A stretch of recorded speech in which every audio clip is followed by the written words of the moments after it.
Bienvenue sur Mindsets, le podcast qui décrypte l'état d'esprit, les stratégies et les domaines d'expertise d'entrepreneurs de talent. Quand j'ai choisi la voie de l'indépendance, je me suis rendu compte qu'au-delà d'être un bon coach, il fallait aussi que j'apprenne à devenir un bon entrepreneur.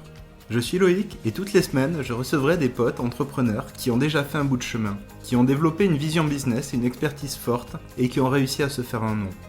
Ils te partageront leur parcours, leurs stratégies, les erreurs qu'ils auraient préféré éviter. Ils te donneront aussi des conseils en lien avec leur domaine d'expertise pour te permettre d'aller le plus loin possible dans ton aventure entrepreneuriale. Mets-toi à l'aise et bonne écoute. Salut Géraldine. Salut Loïc. Comment vas-tu ? Trop bien, j'ai trop hâte de voir ce que ça va donner. Trop Merci de bien. m'avoir Alors, invité. je suis ravi de te retrouver pour ce premier épisode de Mindset. Alors Géraldine, est-ce que tu peux te présenter en quelques mots ? Ouais, alors en quelques mots, donc Géraldine, j'ai 40 ans cette année, en tout cas au moment où on enregistre, peut-être pas au moment où vous l'écoutez.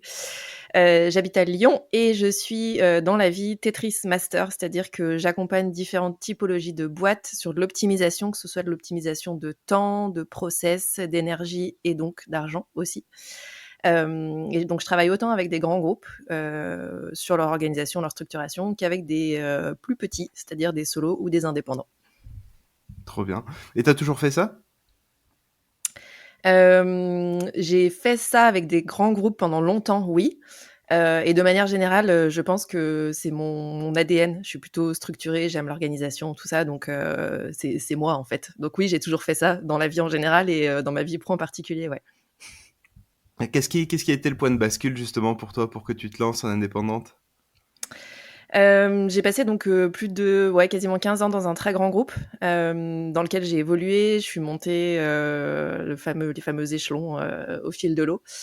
Et en fait, je suis arrivée à un niveau où je voyais pas ma projection dans la boîte sur les étapes d'après, ou en tout cas les projections qu'on me proposait me plaisaient pas forcément et concordaient pas forcément avec ma vie de famille non plus.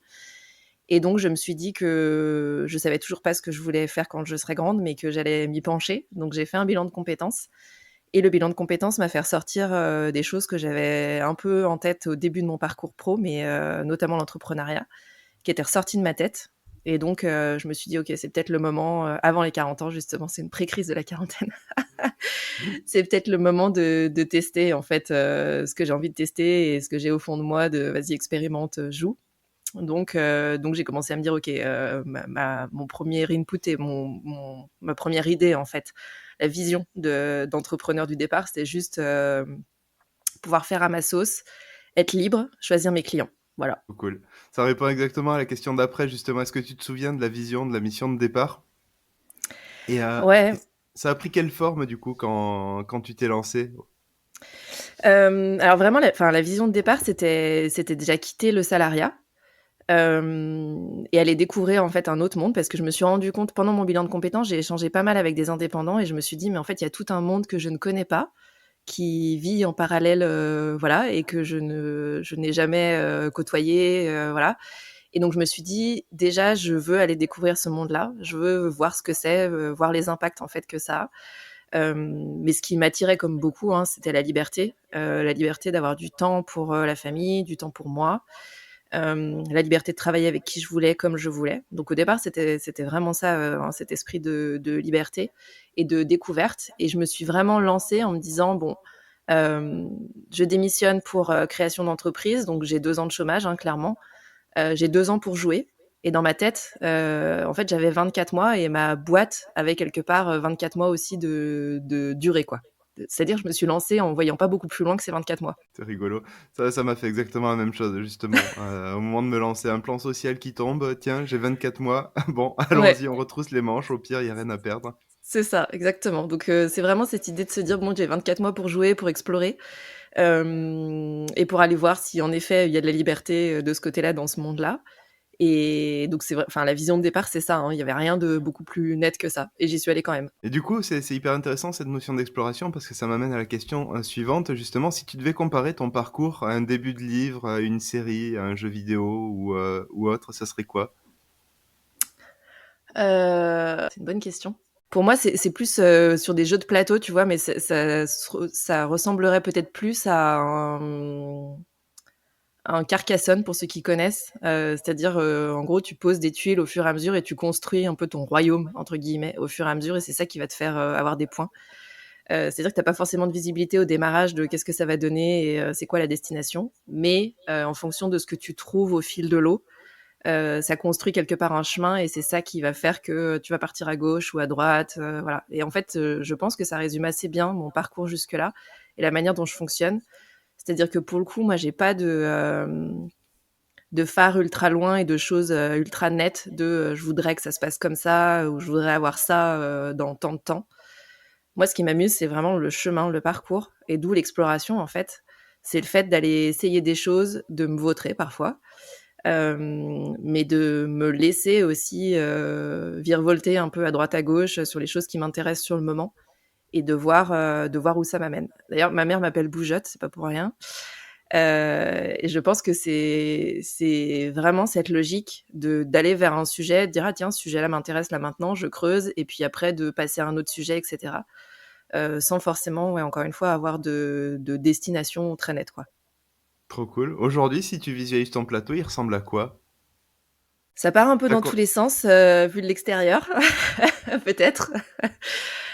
Pour moi, c'est hyper cohérent, mais c'est de plus en plus construit, j'ai l'impression, et ça a de plus en plus de cohérence, ou en tout cas, moi, j'arrive à y mettre de plus en plus de cohérence et de logique entre ce que j'aimais faire petite, ce que j'ai exploré et ce que j'ai voulu enlever parce que finalement ça me plaisait pas, ou ce que j'ai voulu garder. Donc si on regarde le plateau aujourd'hui, je pense qu'il est assez vaste et étendu, que des fois il y a des avancées, des sortes de bras un peu d'un côté ou de l'autre, pas forcément reliés au reste, mais qui somme toute fait une cohérence globale en fait. Par rapport à ta vision de départ, ce plateau, justement, si tu devais le regarder depuis il y a 3 ans, qu'est-ce que t'en penses? Alors déjà, il y a 3 ans, j'ai l'impression que c'est il y a 10 en fait. C'est un peu comme les années chiens, j'ai l'impression que c'est démultiplié en fait ces années d'entrepreneuriat C'est tellement ça. et je trouve ça assez dense en fait. Donc j'ai pas l'impression que ça fasse presque 3 ans. J'ai l'impression que c'est plus, mais j'aurais pas imaginé en fait découvrir tout ça et j'aurais pas non plus forcément misé sur ma capacité à développer des choses à droite à gauche. C'est-à-dire que j'ai l'impression d'avoir récupéré des poids de confiance, d'estime de moi aussi au parcours enfin, sur le chemin en fait. Et donc si on m'avait montré ce plateau-là il y a 3 ans en me disant bah voilà c'est ce que t'as fait, j'aurais dit vous êtes sûr, il y a pas une erreur sur, vous êtes sûr que c'est moi ça? Et du coup, qu'est-ce qui fait que tu décides de prendre une nouvelle orientation, de construire une nouvelle branche sur le chemin? C'est quoi le point de déclenchement pour toi? Ça peut être les rencontres, les gens que je croise en fait et avec qui j'ai envie de bosser, avec qui j'ai envie de bosser, avec qui j'ai envie de développer des choses. Typiquement, voilà, j'ai mon business aujourd'hui et je développe un business en parallèle avec Maureen Gaudin parce que voilà, on s'est croisés, on a des valeurs communes et on s'est dit, on a des compétences qui peuvent aussi être hyper intéressantes ensemble. On kiffe de bosser ensemble. Donc c'était un peu l'idée de se dire, on adore quand on fait des trucs ensemble, comment est-ce qu'on pourrait trouver une excuse ou une raison business pour le faire ensemble.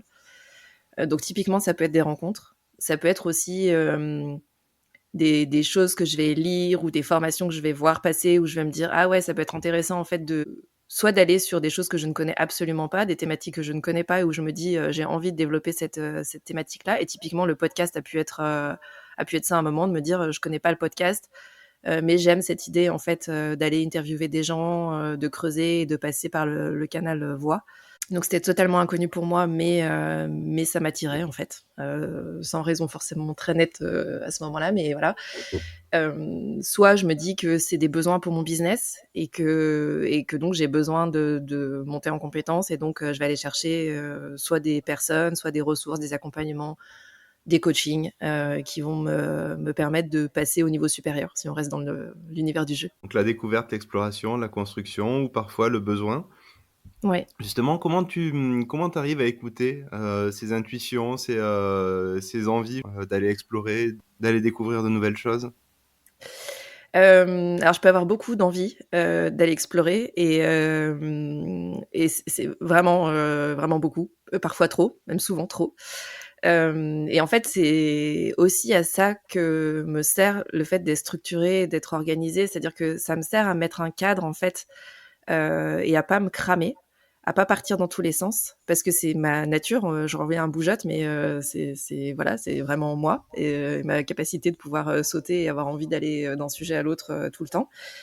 Donc en fait, je peux écouter mes besoins et essayer de les canaliser, c'est-à-dire noter, par exemple, quand j'ai des idées, de me dire ah tiens, j'aimerais bien mettre en place ce nouveau lead magnet ou aller vers cette nouvelle formation, etc.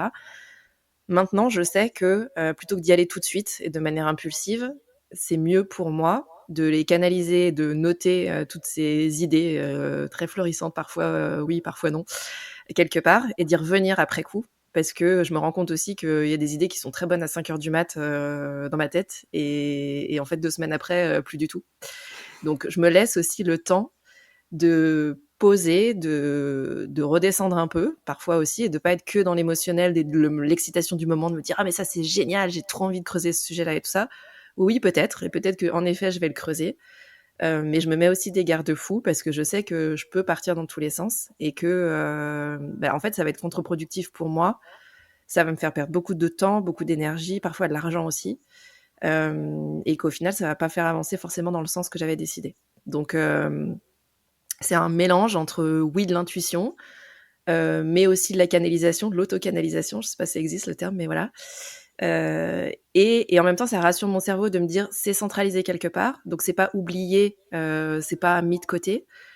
Oui, je le garde, mais peut-être pas tout de suite, ou peut-être pas de cette manière-là, ou voilà. Donc ça me permet de centraliser un peu toutes ces idées. On allait arriver sur les démons que tu as dû combattre pour en arriver à ce stade de ton développement, les alliés que tu as pu trouver ou les ressources sur lesquelles tu t'es appuyé. Donc on a vu cette capacité potentiellement à aller explorer beaucoup et donc à se disperser, Mm. la mise en place des garde-fous. Qu'est-ce qui t'a le plus aidé pour mettre en place tes mécanismes actuels? Euh, Alors en termes de ressources, de m'être fait coacher, je m'étais déjà fait coacher quand j'étais salariée. Et clairement, ça avait été pour moi on-off. Hein, ça avait été une vraie, à la fois une découverte du coaching et puis une vraie avancée pour moi, et pas que dans mon job, aussi perso. Et donc, quand je suis passée de l'autre côté, du côté obscur de la force, en étant entrepreneur, au départ, j'ai pas trop été chercher de coaching parce que j'arrivais pas vraiment à savoir en fait ou à trouver les personnes pour m'accompagner. Et finalement, j'ai trouvé 2 gars qui font des randos, Franck et Cédric, alias James et Dean, et j'ai été faire une rando avec eux. Et en fait, au départ, je me suis dit: «Bon, j'y vais, je sais que c'est rando et coaching, au pire, le coaching, je le trouve pas ouf, mais la rando sera toujours chouette, dans un endroit sympa et les gars ont l'air sympas». Et en fait, il se trouve que le combo des 2 est hyper bien. Donc pour le coup, d'avoir fait ça avec eux m'a donné un peu de clarté sur mon positionnement parce que c'était vraiment le sujet qui bloquait à ce moment-là. Donc coaching pour moi ponctuel, ça me va bien. J'ai pas aujourd'hui forcément besoin ou envie d'avoir quelque chose au long cours. Ensuite, j'ai une mentor aussi qui a beaucoup plus de recul que moi sur le business, qui a un business qui n'a absolument rien à voir avec le mien, qui est pas du tout sur une logique business en ligne, etc. Et en fait, ça permet aussi d'avoir beaucoup de recul. Elle me fait redescendre beaucoup sur des choses où moi je peux être très impatiente, réagir de manière ouais, impulsive parfois, et où elle va me faire prendre du recul en me disant non, non, mais là, ok, ça fait qu'une semaine, on va peut-être attendre un peu, et est-ce que tu as pensé à ci, à ça, etc. Donc ça, c'est hyper riche. Et après, d'un point de vue plus perso, je me suis rendu compte, alors je le savais dans ma vie de salarié, mais encore plus en étant entrepreneur, que je butais beaucoup sur syndrome de l'imposteur, de la bonne élève, voilà. Et en fait, ça m'a saoulée au bout d'un moment de buter là-dessus. J'avais l'impression d'avoir avancé un peu avec les coachings, mais pas suffisamment. Et donc, je me suis dit, ok, ben psy. Donc, des séances de psy aussi m'aident pas mal à voir potentiellement où ça peut coincer, pourquoi ça coince, et donc à prendre aussi du recul là-dessus. Donc, en fait, c'est un peu un mix de plusieurs ressources entre coaching, mentorat, psy, qui sont pas activés forcément tous au même moment. Et après, j'ai fait des accompagnements aussi plus sur la partie business, mais qui m'ont permis d'être avec d'autres entrepreneurs et de pouvoir aussi être dans cet échange, en fait, ce miroir parfois, de comment ça se passe chez les autres, et de dédramatiser aussi, parce que je sais que je peux vite partir en mode drama queen dès qu'il y a un truc qui se passe pas comme j'avais prévu. Et donc, le fait d'être dans des communautés d'entrepreneurs permet aussi de redescendre des fois et de se dire: «Ah ouais, OK, il ou elle est à ce stade-là, j'y suis déjà passé», ou inversement. Et donc, comment est-ce qu'on s'entraide aussi là-dedans? Hmm. C'est beaucoup les montagnes russes émotionnelles, justement, l'entrepreneuriat, c'est c'est justement des très hauts, des très bas sur la même journée. C'est ça, ouais. Tiens, j'en profite pour faire un petit coucou à Cédric, qui est un bon copain qui a accepté de passer sur le podcast un petit peu plus tard. Je Trop mettrai bien. le lien sur son profil et en effet, je pense que c'est un excellent coach. Mm, carrément. Quelle différence tu fais entre coaching et mentorat? Mentorat, j'ai l'impression qu'elle est plus à me donner des pistes et à rebondir sur ce qu'elle a potentiellement déjà vécu, sur ce qu'elle a déjà mis en place, sur ce qui a déjà foiré, etc. Là où coaching, j'ai l'impression que c'est quand même plus du questionnement et pour moi, la frontière est très mince pour le coup entre psy et coach. Là où elle l'est moins entre mentor et coach. Alors après, c'est peut-être ma représentation aussi ou les personnes que j'ai croisées qui me donnent cette impression-là. Mais je trouve que c'est très complémentaire dans le sens où, comme je suis impatiente aussi et que c'est un peu mon mode de fonctionnement, j'ai besoin parfois que ça aille vite.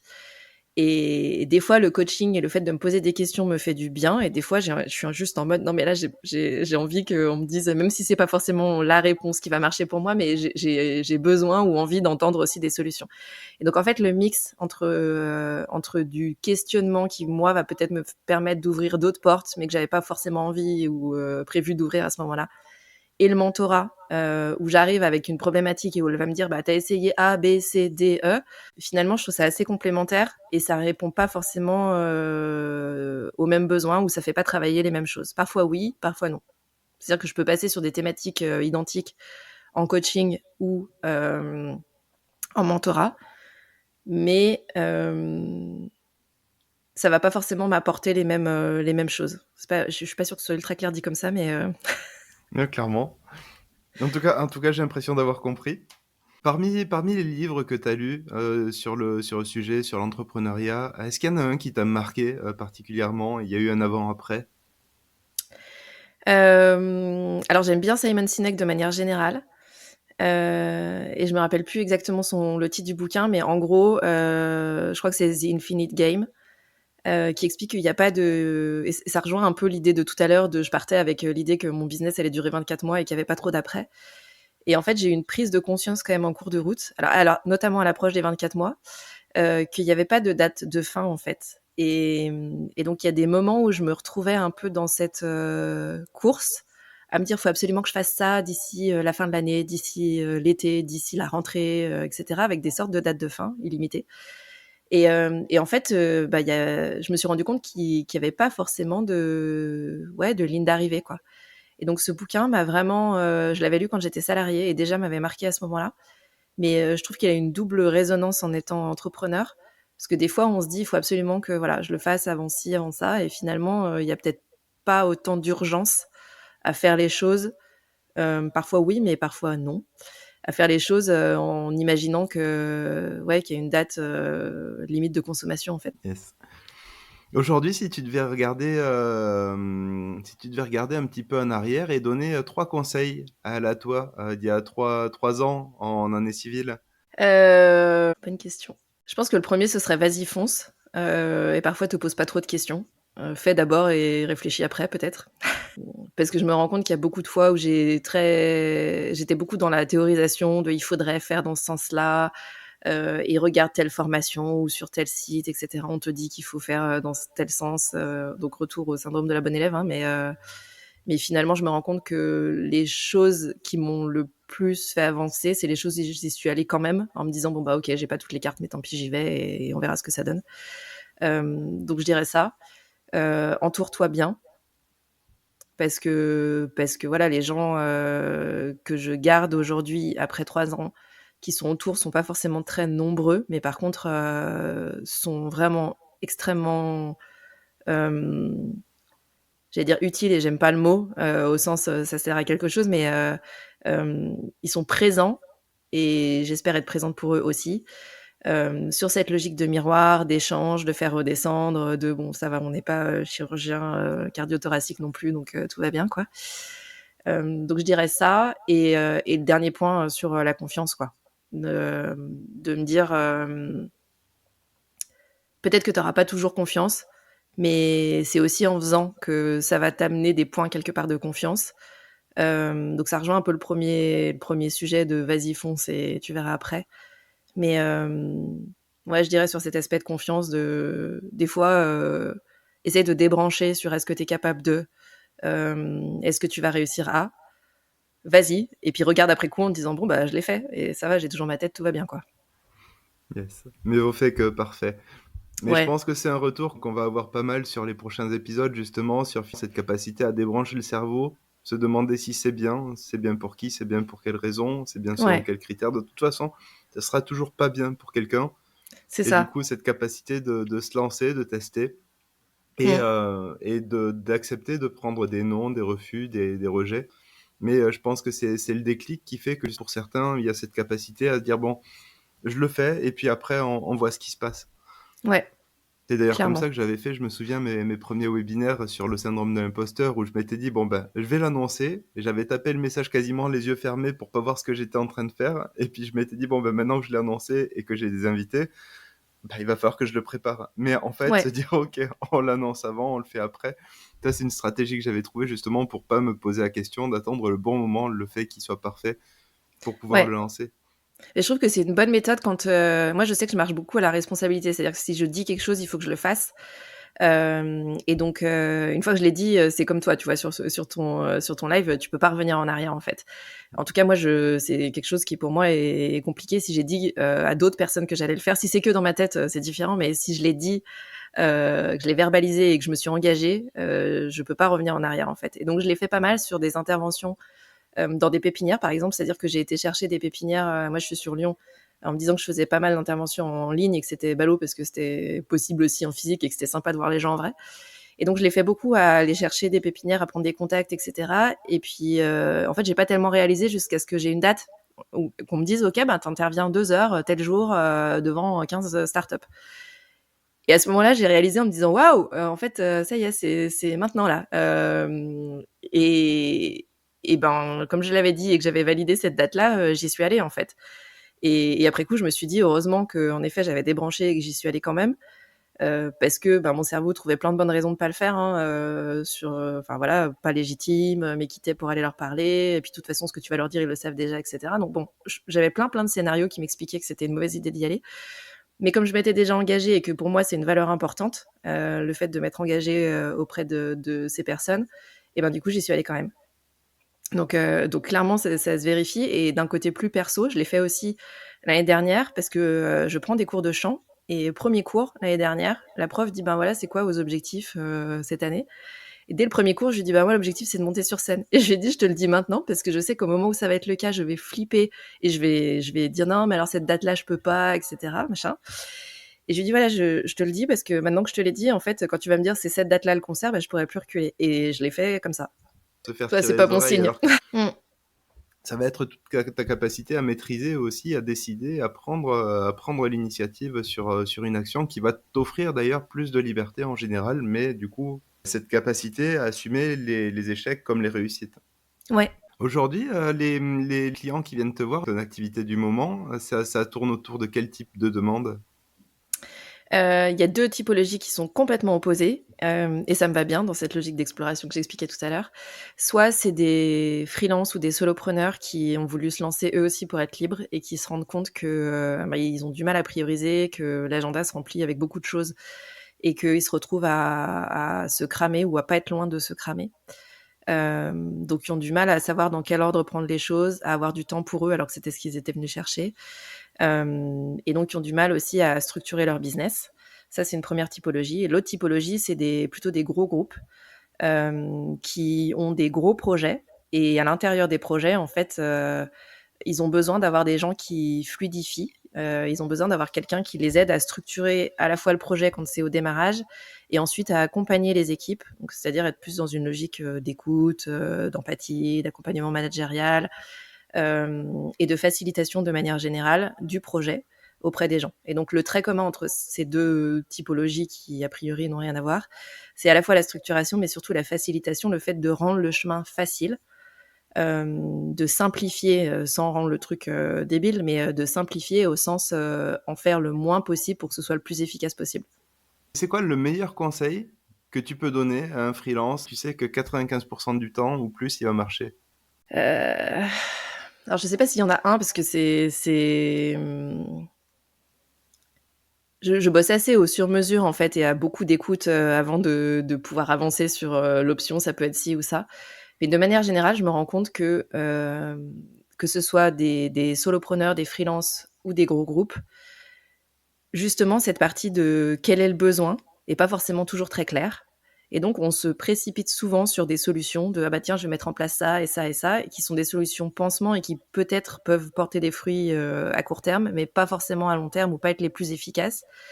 Donc, dans cette logique, moi, de dire comment est-ce que tu fais moins et mieux, je trouve que l'écoute du besoin est ultra nécessaire. C'est-à-dire quand on est freelance ou solopreneur, de se dire, c'est quoi mes priorités, mes 2 ou 3 priorités du moment? De quoi j'ai besoin pour fonctionner moi en tant qu'être humain et puis en tant que dirigeant d'une boutique?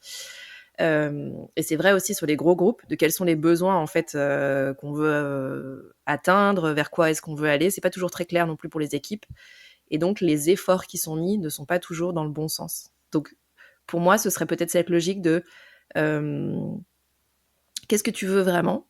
Pourquoi tu me dis que tu as besoin d'aide? Quels sont tes besoins du moment, encore une fois, en tant qu'humain et après en tant que dirigeant ou en tant que gestionnaire de projet, et cetera, pour pouvoir éclaircir et avoir les meilleures solutions derrière et pas être dans une logique, problème-solution, immédiate, mais peut-être problème, réflexion, question et ensuite solution. Hyper intéressant. Et du coup, tu fais passer l'humain avant le projet. Ouais. Ouais, parce que d'autant plus en étant entrepreneur, j'ai été manager, hein, quand j'étais salariée. Donc j'ai déjà vu à ce moment-là l'importance, de l'humain au-delà des techniques, managériales, diverses et variées. Et je trouve que c'est encore plus flagrant pour moi en étant entrepreneur, cette logique de se dire: «Mais qui je suis? Quelle est ma notice? Quel est mon mode de fonctionnement? Et donc quelles vont être mes actions, pour simplifier au maximum ce que j'ai à faire?» Et c'est un peu ce que je te disais tout à l'heure quand je dis: je connais ma notice, je sais sur quoi, je peux déraper en fait.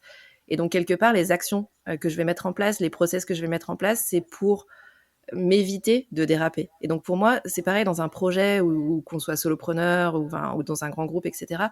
À partir du moment où on comprend comment la personne fonctionne, qu'est-ce qui va l'animer, comment est-ce qu'elle va être efficace, ou productive, j'aime pas le mot, mais je pense que ça parle à tout le monde dans cette logique de comment est-ce que j'en fais le moins possible et qui m'apporte le plus loin.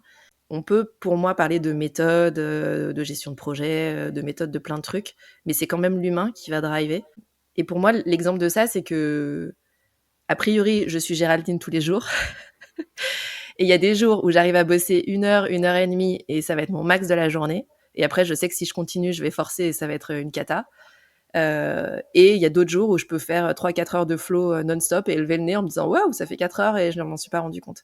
Et pourtant, je suis la même personne.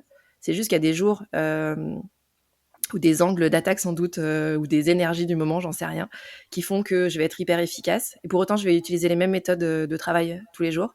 Mais il y a des moments où ça va filer, où ça va être ultra fluide et d'autres pas. Et donc, la différence, c'est ouais, comment est-ce que je me lève le matin? Est-ce que j'ai l'énergie, l'envie de faire ou pas? Donc, c'est bien la partie humaine. C'est pas la partie méthodo qui, a priori, est la même tous les jours, quoi. Clairement. Quand on est entrepreneur, on n'a plus cette notion de régularité absolue. Le 9h-18h, on s'aperçoit que c'est complètement virtuel. Ouais. Qu'il y a des fois, justement, on travaille parce qu'on a l'impression qu'il faut, et puis on s'aperçoit à la fin qu'il aurait mieux valu que non. Mm. Ton rapport au taf, à la gestion du temps, ta capacité à t'écouter pour se dire là plutôt oui, là plutôt pas, c'est venu comment sur ton parcours? Alors quand j'étais salariée, je m'écoutais pas du tout. J'avais un agenda qui était ouvert, donc et je bossais avec plusieurs fuseaux horaires. Donc je me réveillais le matin et mon agenda avait été rempli de réunions malgré moi. En fait, c'est pas forcément des choses que j'avais validées, donc je subissais mon agenda.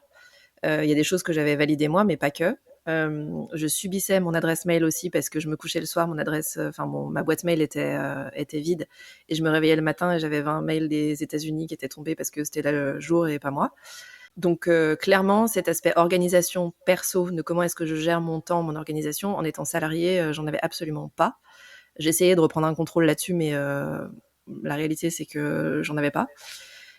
Et donc, quand je me suis lancée, pour moi, c'était quelque chose de super important de développer un business, mais en gardant en fait ce truc de comment est-ce que je vais gérer mon temps. Parce que pour le coup, ma vision n'était pas très claire, hormis je veux être libre et avoir du temps pour moi. Mais le temps pour moi, forcément, ça voulait dire qu'il fallait que dans la semaine, j'ai un espace pour ça. Et donc, j'ai beaucoup exploré là aussi, j'ai essayé plein de trucs, j'ai essayé plein de méthodes. Il y en a qui n'ont pas du tout marché sur moi. Pomodoro, par exemple, pour moi, c'est une catastrophe. 20 minutes, c'est trop court en fait. Si je suis dans un flow, ce que je disais tout à l'heure, 3 ou 4 heures, je peux faire sans problème, mais me couper au bout de 20 minutes, pour moi, ça ne marche absolument pas. Donc j'ai essayé en fait plein de méthodes, j'ai essayé plein de choses, j'ai exploré et j'ai essayé aussi de bosser à différents endroits, dans différents contextes, avec musique, sans musique, dans des cafés, dans des bibliothèques, en fait à plein d'endroits. Et je me rendais compte qu'il y avait des endroits où j'étais hyper efficace, où ça allait hyper bien, et d'autres pas du tout. Donc j'ai commencé à me dire, ok, peut-être qu'il y a un mix de critères en fait, ou de situations dans lesquelles je peux me mettre et qui vont permettre à mon cerveau d'avoir moins de difficultés, moins de friction à se mettre en ordre de marche ou au travail quand je lui demande de se mettre au travail. Donc j'ai commencé en fait à prendre conscience de ça au bout de quelques mois et de me dire, ok, par exemple, au départ, je me mettais des créneaux dans mon agenda pour la partie contenu. Et donc, j'arrivais le jeudi matin à 9h et c'était écrit contenu dans mon agenda. Donc, je me disais, bah, vas-y, fais du contenu. Sauf que j'avais zéro créativité à ce moment-là. Du coup, c'était l'horreur. En fait, friction maximale. Je passais 3 plombes à essayer de sortir 2 pauvres posts que je retouchais 25 fois et pour un peu que je ne sortais même pas parce que je les trouvais nazes. Et donc, le fait de tester, en fait, après, j'ai commencé à comprendre que, par exemple, les jours où je suis fatiguée, je suis plus créative. C'est comme ça. Et donc, les jours où je dormais moins bien parce que les enfants étaient malades ou voilà, je me disais, bah, peut-être que là, aujourd'hui, c'est là qu'il faut que j'écrive mes posts. Et là où avant, je mettais 2 heures pour en sortir un et demi ou deux moisis, et ben là, en 2 heures, j'arrivais à en sortir 7 ou 8. Et donc, en fait, ça a été de l'écoute ou de l'observation un peu de moi-même, de me dire, il y a peut-être des endroits ou des moments où je me dis, ah, là, j'étais hyper efficace aujourd'hui. Ok, qu'est-ce qui a fait que j'étais efficace en fait? Où est-ce que j'étais? Est-ce qu'il y avait un environnement particulier, une musique particulière? Est-ce que je buvais un truc particulier, une tisane particulière, un café? Enfin bref, en fait, ça a été plus ça, de réfléchir à ouais, comment je me mets dans de bonnes dispositions. Et quand j'y réfléchis, je pense que c'est un peu comme les sportifs. Alors, je suis loin d'être sportif de haut niveau, hein, mais qui ont des routines en fait pour se mettre dans la concentration, etc. Ben, pour moi, c'est un peu la même logique. C'est identifier en fait quelles sont les choses qui vont permettre, encore une fois, d'avoir le moins de friction possible et donc de se mettre dans de bonnes dispositions pour bosser vite et bien. Parce qu'en fait, tout le truc derrière, c'est que je suis une grosse flemmasse en fait et je vais avoir beaucoup de temps pour faire plein de trucs à côté en dehors du business. Donc j'ai besoin, quand je m'y mets, que ce soit super efficace. Mais tu disais, enfin pour moi, ça a été vraiment une désintoxication. Et le mot est fort, mais c'est vraiment ça. Et même après quasiment 3 ans, il y a encore des fois où je me surprends à me dire, ok, j'ai bossé 1h15, et ben ça y est, j'ai fini pour aujourd'hui. Et je me surprends à me dire, non, mais t'as encore pas un truc à faire, parce que quand même 1h15, c'est abusé. Tu peux pas dire que t'as fait ta journée en 1h15, etc. Donc il y a des choses qui reviennent quand même de temps en temps, hein, c'est abusé, tu peux pas dire que ta journée de business, ta journée sur le boulot a duré que 1 heure, 1 heure et demie. Mais je sens que j'arrive quand même à trouver un équilibre et surtout une écoute de est-ce que je suis en capacité, est-ce que mon cerveau là, est en capacité de bosser et de suivre ce que je vais lui demander, ou est-ce que ça va être une lutte toute la journée et du coup c'est mort en fait. Vaut mieux que je laisse tomber plutôt que je passe une journée à essayer de forcer à faire des trucs pour arriver à la fin de la journée en me disant bah c'était une journée de merde en fait parce que je suis hyper frustrée, j'ai pas avancé, je culpabilise de pas assez avoir avancé. En plus, ça me frustre de sentir que ça va pas vite comme j'aime. Donc, du coup, je préfère lâcher l'affaire quand je sens que c'est un jour sans. En plus de rester au point mort, ça génère de la frustration. Ouais. C'est pas la bonne idée. Mais je pense que de Non. toute façon, on a presque tous besoin de s'y casser les dents à un moment en fait pour s'apercevoir à quel point c'est important de savoir écouter son rythme. Ouais, c'est clair. Oui, oui, je pense, mais c'est là aussi où l'exploration a de l'intérêt. C'est-à-dire qu'on pourrait te dire, ah, telle méthode ou tel truc. Tant que t'as pas essayé, je pense que enfin, ça reste des trucs hyper théoriques. Et puis après, il y a des choses aussi qui marchent. Moi, j'ai l'impression selon les saisons. Enfin, voilà, à partir du mois de mai, juin, moi, il fait beau, j'ai envie d'être dehors, tu vois. J'ai envie d'être sur un paddle au milieu d'un lac, pas devant mon ordi. Donc je sais que au mois de peut-être novembre, décembre, je peux avoir tendance à faire des journées plus longues parce que c'est plus facile pour moi d'être à l'intérieur, mais que mai-juin, je vais orienter aussi mon organisation de manière un peu différente parce que j'aurais besoin d'être dehors. Donc ça peut évoluer d'une personne à l'autre évidemment, mais même une personne d'un mois à l'autre ou au cours de l'année ou d'une année sur l'autre, je trouve ça intéressant toujours de se re-questionner en disant est-ce que là c'est toujours ok en termes d'équilibre ou est-ce qu'il faut aller chercher d'autres choses ou re-questionner son besoin aussi quoi. Clairement. Ce qui m'amuse beaucoup, c'est le côté hyper méthodique de comment j'identifie les critères, qu'est-ce qui m'aide à créer de la créativité, qu'est-ce qui m'aide à créer une bonne Ouais. capacité de travail. Je vais aller explorer, me faire une petite liste pour vérifier tout ce qui va bien et tout ce qui marche pas. Si tu devais identifier tes super pouvoirs, tes outils magiques, ce qui t'aide justement dans les cas clients les plus difficiles. Alors déjà, ce qui m'aide dans mon business, que j'ai pas identifié tout de suite, qui aurait peut-être, d'ailleurs pu faire partie des conseils, que je me serais donné, à la moi-même d'il y a 3 ans, c'est, de remettre du factuel quand je suis en mode panique notamment, parce que c'est surtout à ce moment-là que j'en ai besoin. Et pour moi, remettre du factuel, c'est avoir un fichier typiquement, où je suis mon chiffre d'affaires, le réalisé, le à venir, et cetera. Donc, que moi j'appelle mon fichier, anti-panique finance, mais qui m'aide en fait à remettre, oui, de la structure, mais surtout du concret et du factuel au moment où je peux être en panique. Et typiquement, les moments où je peux être en panique, c'est de me dire le chiffre d'affaires entre pas assez, c'est pas ce que j'avais prévu cette année, et est-ce que je vais pouvoir payer les prestats avec qui je bosse, etc. Le fait en fait d'avoir ce truc, ce fichier factuel me permet de ouais, d'être moins en fait sur l'émotion et plus sur bah regarde les chiffres, finalement c'est pas si pire, donc redescends en fait. Et ça a un effet vraiment très bénéfique sur moi de pouvoir juste mettre les chiffres, les voir et me rassurer et me dire non mais en fait ça va, c'est bon. Et donc souvent j'ouvre le fichier, je vais rentrer les infos dedans et je me dis ah ouais non c'est bon ça va et ça me fait redescendre instantanément. Donc ça sur mon business clairement c'est un outil magique pour moi que j'ai pas forcément mis en place au démarrage. Mais maintenant, ça fait partie de mon top outil et ça fait partie des choses que je ne pourrais pas déléguer, tant c'est bénéfique pour moi en tant que dirigeante, mais en tant que personne aussi pour me faire redescendre. Et ensuite avec les clients, en fait dans mon parcours, j'ai été habituée à travailler avec des très grands comptes et notamment enfin voilà, Amazon, donc un niveau d'exigence qui est extrêmement élevé en termes de relations, clients, fournisseurs. Et donc, j'ai eu l'habitude de mettre en place beaucoup de suivi pour montrer aux clients même ce qu'ils ne voient pas forcément quand on bosse en fait, sur son dossier et cetera et qu'on n'est pas forcément avec lui, H24. Et j'ai l'impression que c'est utile pour les clients en fait d'avoir, cette vision de l'invisible, de ce qui est fait pour eux, quand on travaille pour eux, mais pas forcément avec eux, au moment de la visio ou, voilà d'une réunion. Et je trouve ça en freelance, c'est quand même très présent. On fait beaucoup de choses, masquées en fait pour le client et on va lui montrer, pendant 1 heure la visio, de ce qu'on a fait les X heures précédentes. Mais le fait de montrer ce qui est caché ou ce qu'il voit pas forcément, j'ai l'impression que c'est super utile et que ça fait aussi cheminer le client d'une fois sur l'autre, d'une visio à l'autre par exemple, sur ce que lui a à faire et là aussi sur sa responsabilité en fait. C'est-à-dire que dans les deux cas de typologie de clients que j'ai aujourd'hui, que ce soit des freelances, des solopreneurs ou des très gros groupes, pour moi la responsabilité elle est primordiale et je fais pas à la place d'eux. On fait ensemble. Donc, il y a forcément des choses qui doivent se passer entre deux visios, que ce soit de mon côté ou du leur. Et je trouve que cette idée de rendre visible ce qui d'habitude ne l'est pas, est assez puissante et efficace en fait. Hmm. Il y a le côté sensibilisé pour pouvoir ensuite responsabiliser, du coup créer une relation qui va permettre de rentrer dans un cercle vertueux. Ouais, tout à fait. Et considérer aussi que le client, enfin qu'on est d'égal à égal avec le client. En tout cas, c'est ma vision du business et c'est aussi pour ça que je me suis mise à mon compte pour pouvoir avoir des clients où on est dans cette configuration-là.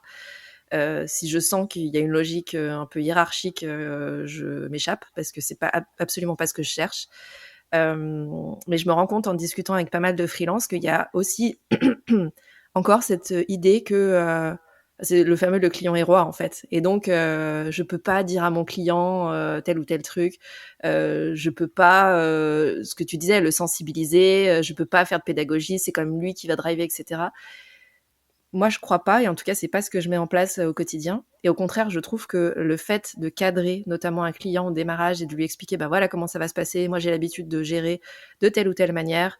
L'étape 1, ça va être comme ça. L'étape 2, on va le faire comme ça. L'étape 3, et cetera» et en expliquant quelles vont être les zones d'intervention de chacun à chaque étape, hem, ça cadre la prestation, ça évite que ça parte, dans tous les sens et je trouve que ça met vraiment dans cette logique, que tu évoquais de sensibilisation et de responsabilité et en disant, «Ouais, on va avancer, on va arriver à ce que vous voulez en tant que client, mais on va y arriver ensemble, en fait. C'est pas que moi toute seule de mon côté. C'est rigolo parce que quand j'ai l'image de toi en face du grand groupe, j'ai l'image de David contre Goliath. Il faut quand même une certaine assurance pour aller poser un grand groupe de la taille d'Amazon ou autre. Bah, c'est comme ça que ça va se passer, je t'explique. Et je t'attends là, là et là. Enfin, ça me paraît démesuré au niveau de l'échelle. Alors je comprends et clairement, j'aurais pas du tout été capable de faire ça en tout début de carrière. Mais il se trouve que je le vérifie encore là, avec un gros client avec lequel je bosse, je viens de commencer à bosser. C'est aussi ce qu'ils vont chercher en fait, d'avoir quelqu'un qui peut les cadrer et ça veut pas forcément dire être. C'est pas forcément le côté péjoratif du cadre, c'est plus le côté on délimite ensemble la zone en fait sur laquelle on va intervenir ou ne pas intervenir, parce que ça peut être dangereux aussi de pas être ultra clair en démarrage de mission d'accompagnement et puis que bah, du coup on sait pas exactement ce qu'on fait pas, donc voilà, selon les clients, je pense que ça peut déraper facilement. Mais justement, en fait, le fait d'avoir bossé avec des très grands groupes et d'avoir été formé aussi par des gens qui me disaient non mais le client en fait à partir du moment où tu lui expliques pourquoi c'est pas possible en transparence et comment est-ce que tu vas faire pour rendre les choses peut-être pas exactement comme il avait voulu au départ, mais approximatif de ce qu'il voulait. À partir du moment où tu expliques et tu es dans la transparence, la communication, la transparence, le client peut à peu près tout entendre. Et j'étais extrêmement dubitative au démarrage, notamment face à des grands comptes comme ça, parce que je me disais non mais attends, moi je suis qui pour venir cadrer le client et lui dire non mais là ça va pas être possible. Et en fait j'ai eu plusieurs cas où ben en fait je me rendais compte que le client était en attente de ça. Je te donne un exemple. Typiquement, j'ai un client qui me disait voilà, sur un site logistique, on va avoir besoin de 4000 intérimaires, puisque je travaillais pour Adecco, donc dans l'intérim.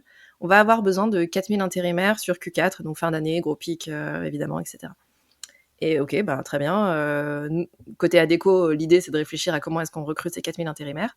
Et en discutant avec le client, en posant des questions, je comprends que, en gros, il va en faire rentrer les 4000, ça va être un peu échelonné, c'est à peu près 300 par semaine.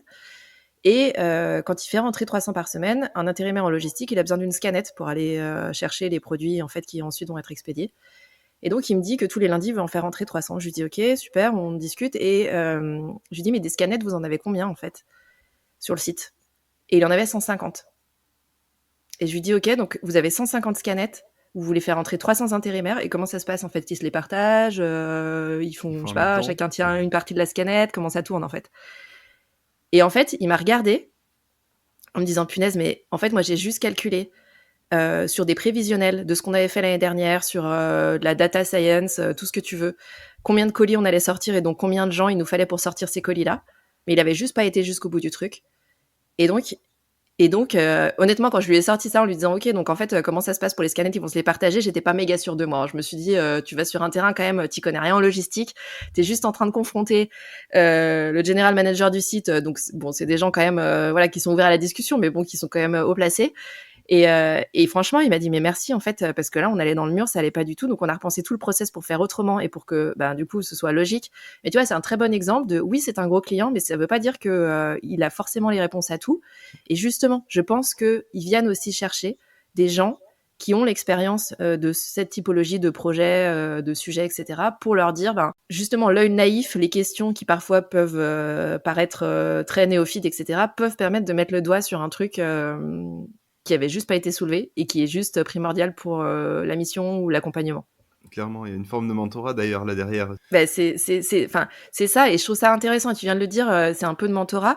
Je pense que c'est intéressant aussi d'envisager la relation avec son client comme ça va évoluer. Il y a des fois où on va être coach, il y a des fois où on va être un peu plus mentor, il y a des fois où on est psy hein, aussi. Moi, je me retrouve avec des clients qui me disent voilà où on mange le midi et dans des gros groupes hein, et qui vont me dire non mais là, en ce moment ça va pas du tout, je sais pas si je vais rester sur mon job, etc. Clairement, on n'est absolument pas dans la mission en fait et le cadre de la mission.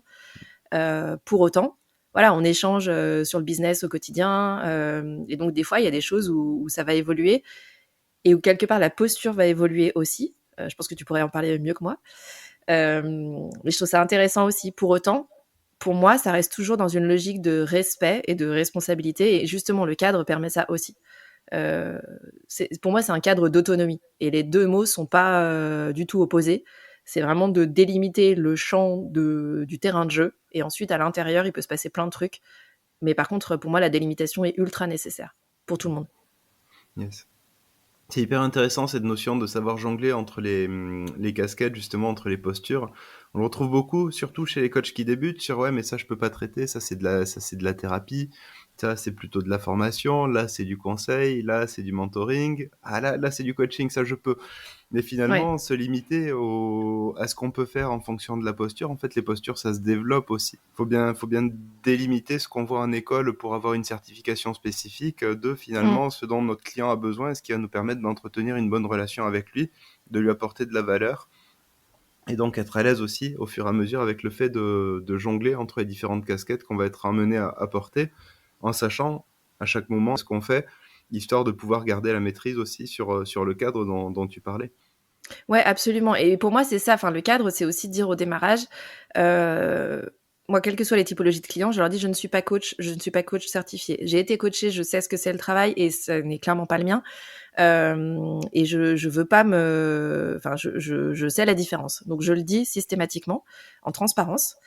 Est-ce que ça veut dire que je n'ai jamais la posture de coach ou que je n'utilise jamais des techniques entre guillemets ou des choses pendant les accompagnements, les missions? Non. Mais par contre, il est clair dès le départ que c'est pas une coach certifiée qui vient te chercher. Donc, je trouve ça, et c'est pour ça que pour moi, c'est ça aussi le cadre d'autonomie. C'est de délimiter et de dire, ben, potentiellement, je ne suis pas ça. En revanche, dans ce qu'on va faire, je vais couvrir votre besoin parce qu'on va faire ci, ça ensemble. Et ensuite, eh ben, go, quoi. Mais comme c'est défini au départ, je trouve ça beaucoup plus simple de naviguer après à l'intérieur que de se retrouver en fait face à la situation et de se dire ah bah merde, c'était pas du tout prévu. Du coup, comment est-ce que je fais pour recadrer ou pour remettre dans le cadre qui du coup n'était pas cadré au départ, quoi. Clairement, ce moment où tu t'aperçois que t'as plus pied. Ouais, c'est ça. Où tu te dis oh comment je fais. T'étais un peu en mode recule, recule, mais comment je fais, je ne sais pas. Trop bien. Aujourd'hui, tes prochains challenges, tes prochains objectifs, enjeux, les prochaines briques sur ton plateau, ça ressemble à quoi? Les prochaines briques, ça va être de conserver l'équilibre que j'ai réussi à avoir ces derniers mois, qui est un équilibre de 15-20 heures de boulot par semaine, et de plus en plus sur les missions qui m'intéressent. Avec une grosse mission que je démarre là et où donc ça veut dire que ça m'a demandé de déléguer en fait beaucoup de choses. Et ça, c'était tout à fait OK pour moi. J'avais déjà fait avant la délégation, donc là, la délégation roule. Mais je me retrouve un peu dans cette situation où, en fait, c'est tellement bien calé sur la délégation qu'il y a des jours où je bosse 1 heure et je me dis, bah ça y est, j'ai plus rien à faire. Et donc, c'est un peu la lutte contre moi-même, la tuile, ouais, lutte contre moi-même. De me dire, est-ce que je peux me lâcher la grappe? Oui, j'ai bossé 1 heure et ça suffit et j'ai pas besoin de faire plus et c'est OK. Et donc de savoir comment garder cet équilibre avec plus de temps sur le delivery client dans les mois qui viennent. À la fois, c'est ce qui m'anime, c'est ce qui, moi, vraiment me fait vibrer, être avec les clients. Donc, je vais avoir plus de temps là-dessus et c'est trop cool. Je ne sais pas comment je vais gérer en fait ce qui me reste pour mon business, pour ma stratégie en temps hors client. Donc, c'est ça pour moi l'enjeu. C'est un peu d'inconnu sur comment est-ce que je vais équilibrer ça. Et pour autant, jusque-là, l'équilibre, c'est à peu près fait. Donc je me dis, je sais pas, mais c'est pas trop grave de pas savoir. Je vais essayer comme d'hab, et puis on verra et on réajustera au fil de l'eau en fonction, quoi. Yes, on envoie une intention et on fait confiance à l'univers. Ouais, c'est ça. Des fois, voilà, on essaie de débrancher le cerveau à pas trop anticiper en fait de sujets qui peut-être n'arriveront jamais. Donc je me dis voilà, ce qui était dans mes mains en termes de cadrage pour le coup est en place sur la délégation, sur combien de temps je veux passer à faire quoi, etc. Donc, dans un fichier Excel, tout est très clair. Dans la vraie vie, je sais que c'est la vraie vie, donc je ne sais pas comment ça va se passer dans la vraie vie. Mais en même temps, ça ne dépend pas que de moi. Donc, je verrai comment ça fera en fonction de ce qui arrive aussi de l'extérieur, ce que je peux gérer, ne pas gérer, etc. Mais je verrai quand ça arrivera, quoi.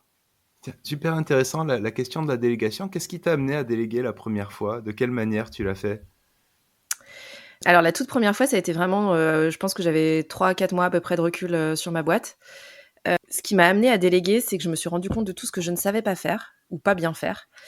Et en fait, j'avais fait une école de commerce, mais 15 ans avant, le marketing n'était absolument pas développé de la même manière. Et donc, très vite, j'ai eu des missions, donc ça, c'était cool. J'ai eu des clients. Mais je me suis dit, je veux bosser sur la visibilité et la communication. Et pour le coup, c'est pas ou plus... Enfin, j'ai plus de notion de ça, en fait. Donc, ça a été de la prise de conscience de, oh mon Dieu, il y a tout ça que je ne connais pas. Et notamment les réseaux sociaux en faisaient partie, le marketing. Ensuite, je me suis dit, OK, je vais former. Donc, je me suis formée, notamment pour publier sur LinkedIn. J'ai fait ça pendant quelques semaines, mois. Et là, je me suis dit, alors, ça me prend beaucoup de temps, comme j'expliquais tout à l'heure, pour pas toujours des résultats très efficaces et surtout pas un truc que je trouvais hyper quali. 2, c'est un métier, un vrai métier, qui n'est pas le mien. Et en fait, de manière générale, moi, la manière dont je réfléchis à la délégation, c'est est-ce que ce sujet-là, je veux apprendre à le faire ou pas? Et pour moi, apprendre à le faire, ça veut dire que derrière, je les réutilise avec des clients ou que je peux le revendre d'une manière ou d'une autre. Et si la réponse est non, je délègue en fait. Parce que pour moi, il n'y a pas de valeur en fait à passer du temps, 6 mois en formation ou je sais pas combien de temps en formation, sur un truc sur lequel je ne vais pas refacturer derrière ou que je ne vais pas réutiliser en tant que tel. Donc ça a été mon approche en fait de me dire j'ai 2 ans pour jouer et j'avais 2 ans aussi de filet Pôle emploi. Donc en gros tout ce qui rentrait pouvait être réinvesti sur la boîte. Et donc réinvesti sur la boîte, pour moi ça a été très vite de la délégation, en l'occurrence du ghostwriting sur LinkedIn, parce que ça m'a permis de comprendre en fait la logique, la stratégie, de co-construire cette stratégie, de pouvoir explorer. On a essayé des sujets, il y a des trucs on s'est dit ça oui, ça non, pas du tout. Donc ça m'a amené aussi beaucoup de clarté dans le positionnement, mais le fait de pas le faire seul, c'était ultra rassurant pour moi. Et donc en fait assez vite, dès que j'avais un sujet de ok faire une page de vente, moi c'est pas mon truc, je comprends pas tout, qu'est-ce qu'il faudrait mettre dans quel ordre, etc. Je fais appel à quelqu'un. Enfin voilà. Donc en fait, c'est un peu ma logique. C'est la logique sur mon podcast aussi. Sur le podcast, c'est un peu différent. C'est-à-dire qu'il y a une logique pour moi technique et que pour le coup, la technique fait partie des sujets qui, moi, m'enquiquinent. Enfin voilà, ça m'ennuie. J'aime pas ça. Et j'aime pas passer du temps là-dessus. Et surtout, pour le coup, j'ai l'impression de perdre un temps infini pour faire rien du tout. Donc tous les sujets techniques, si je peux, je les délègue aussi. Justement, c'est Mon but aujourd'hui, c'est d'avoir un business qui m'alimente intellectuellement. Et bien sûr, moi intellectuellement, tout court, je vis pas dans le monde des bisounours, donc voilà. J'ai aussi besoin. J'avais un poste assez élevé dans un grand groupe, donc une situation financière qui était très confortable. Le fait d'être entrepreneur fait que ça a changé beaucoup de mes modes de consommation aussi, donc j'ai pas forcément besoin du niveau de vie que j'avais avant. Pour autant, moi, mon rêve, c'est pas forcément de faire x2, x3 d'une année sur l'autre.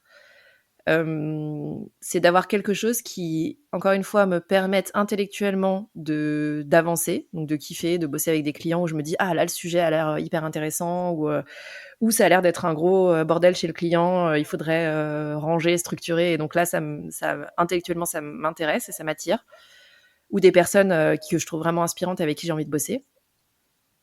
Mais tout ça pour pouvoir avoir du temps à côté pour le coup vivre des expériences, c'est-à-dire aller faire des ateliers, essayer des trucs que j'ai jamais essayé, faire des cours de je sais même pas quoi, tu vois, de planeur, de aller faire un saut, peut-être pas l'élastique parce que c'est pas trop mon truc, mais un saut en canyoning, dans une cascade froide pour refaire un petit clin d'œil à James Dean. En fait, pour moi, le business doit me servir à ça. C'est-à-dire qu'aujourd'hui, mes enfants sont encore relativement petits. Donc, je passe du temps avec eux et ça fait partie de mon équilibre. Demain, quand ils seront plus grands et qu'ils auront moins envie, / besoin que je sois là et que ce sera moins mon besoin aussi. Voilà, j'ai besoin d'avoir un business pour avoir quelque chose que je développe comme je veux, que je façonne au fil de l'eau. Mais surtout pour servir à côté du temps pour moi, des expériences. Et moi, mon but ultime, c'est de pouvoir avoir un chalet paumé dans la montagne. Donc, si mon business me permet d'acheter le chalet, c'est ça ma vision. Et de pouvoir être tranquille, partir en rando quand je veux, comme je veux. trop bien. Donc il y a l'équilibre avec les enfants, justement, Ouais. qui est aussi l'objet du podcast, podcast Tuba, sur l'entrepreneuriat et la parentalité. Ouais. Qu'est-ce qui t'a amené à vouloir prendre la parole sur le sujet ? Et ben, en fait, moi, mes enfants ont fait partie du déclic pour passer de salarié à entrepreneur. C'est-à-dire que je faisais beaucoup d'heures et j'étais notamment pas mal en déplacement à l'étranger. Et j'ai été en déplacement à l'étranger la semaine de rentrée de mon fils en CP et où il pleurait tous les matins, où c'était hyper difficile, pour lui. Ça a été difficile aussi pour moi d'être à distance et d'avoir l'impression de pas participer, en fait, à ça et d'être là à ce moment-là. Et sur la fin, de mon salariat, mon fils me disait souvent: «Mais de toute façon, tu jamais là», enfin des phrases, qui sont très agréables, à entendre, et qui frottent pas du tout quand on est parent.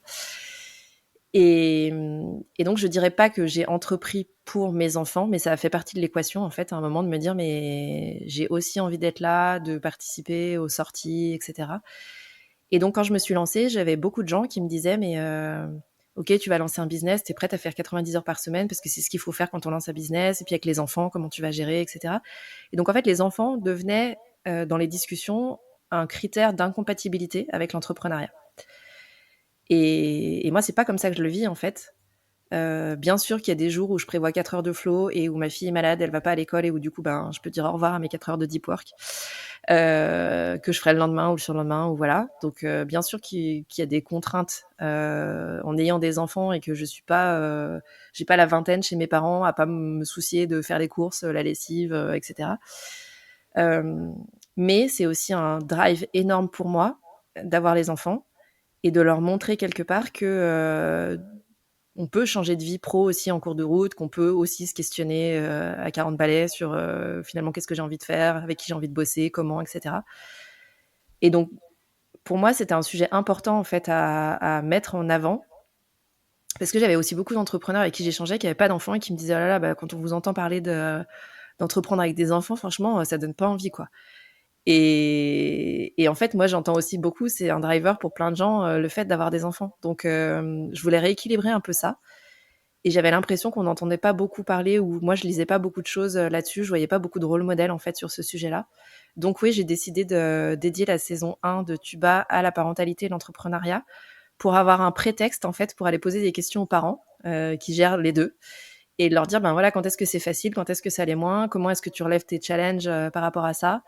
Et je trouve ça hyper intéressant selon les typologies de parentalité de savoir comment font les autres en fait. Parce que voilà, ça veut pas dire applique la méthode des autres. Pour moi, c'est plus enrichir et dire ben voilà toutes les options possibles. Soit il y a des options qui te parlent là-dedans et tant mieux pour toi, soit il y en a pas et tu peux créer la tienne et ça marche aussi en fait. Clairement. Alors, au-delà du podcast, on peut te retrouver comment hein, sur les réseaux sociaux, sur Internet? Alors, on peut me retrouver sur LinkedIn, Géraldine Févra, très simple. Insta, c'est en pointillé pour l'instant. Donc, c'est Meraki, le nom de l'entreprise, MERAKI _Tuba. Il y a pas grand-chose dedans, mais des fois, je me prends des coups je sais pas, d'énergie Instagramesque et je poste plein de trucs d'un coup.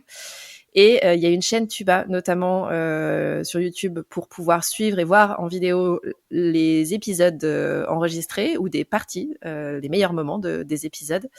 Donc c'est Tuba, pareil, TUBA. Trop bien. Quelle question j'ai oublié de te poser et que tu aurais aimé que je te pose parce que tu sais que ça aurait pu aider les auditeurs? Bonne question. Euh, Écoute, là, je vois pas. Ça marche. Bon, dans tous les cas, s'il y a des questions, je te les ferai passer. Avec Donc à plaisir. tous les auditeurs, n'hésitez pas à poser vos questions en commentaire de l'épisode. Je transmettrai. Dernière question, et toute dernière question qui va nous permettre de Allez. clore l'épisode. Qu'est-ce qu'on peut te souhaiter pour les semaines, les mois, les années à venir? De faire beaucoup de paddle. Beaucoup de rando et de continuer à trouver cet équilibre dans le business à ma manière. Excellent. Bah écoute, on te souhaite beaucoup de paddle, beaucoup de rando, beaucoup d'équilibre et encore beaucoup d'exploration et de stimulation intellectuelle. Merci Top. beaucoup pour ta participation, Géraldine. Et encore une fois, je suis Merci à toi, ravi que Loïc. tu aies été ma première invitée. Avec plaisir. Écoute, j'ai été ravie d'être la première sur ton podcast. J'ai hâte d'écouter les autres qui vont suivre après, du coup. Merci à toi.